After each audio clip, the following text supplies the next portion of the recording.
Okay, so today's video is going to be about turtles. We're going to compare the alligator snapping turtle to the common snapping turtle. In Illinois, the alligator snapping turtle is an endangered species.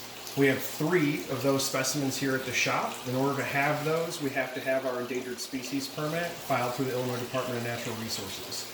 So if you wanted to get one, there are a whole lot of processes in order to have these in your home as a pet. And even though they're not in our home and they're not specifically pets, we still have to follow that same process. So the first guy is going to be an alligator snapping turtle. So one of the main differences to note for the shell is these 3 lines here.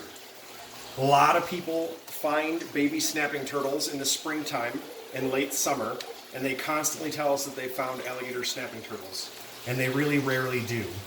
Baby snapping turtles have really long tails in comparison to their body. It's something they kind of grow into. It's the ridges on the shell that are really important. Alligator snapping turtles have these 3 uniform ridges, and they're very, very obvious, right? So the easiest way to be able to hold one of these guys is actually in the center ridge. There's a notch right here. Back here, his scales are flat, so you're not hurting him. And can you see his beak there? So he doesn't like to fly. He's a tank. He's built to be on the ground. So snapping, in the name snapping turtle, is not the same thing for both species. For an alligator snapping turtle, the snapping is strength. And that also plays into why we can hold him like this.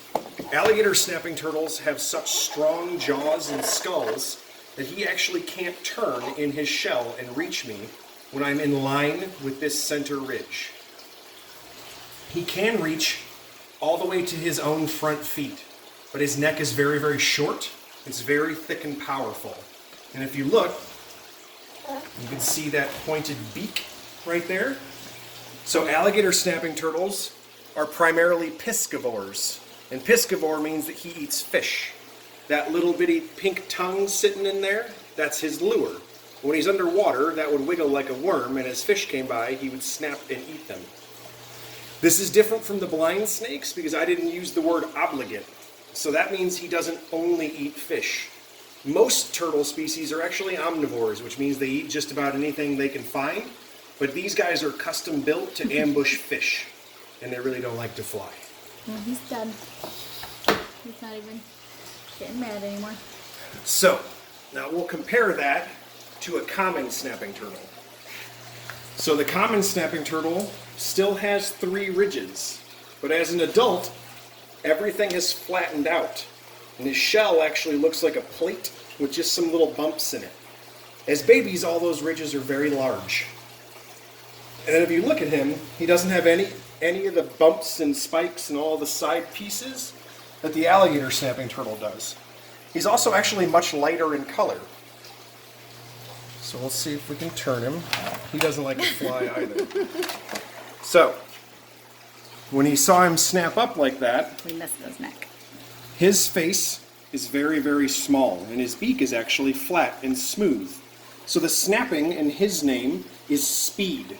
He has a very long neck, and he's able to snap out and eat small, fast things. He likes little fish and crayfish and tadpoles and little slippery things. It takes a lot of speed. So the snapping in his name is not the strength of his bite like an alligator snapping turtle. It's the speed that he snaps out to get things. And for that reason, you also have to handle them differently. So I missed his neck again. also doesn't like to fly, but you have to hold from the back. You don't ever want to pick a snapping turtle up by their tail.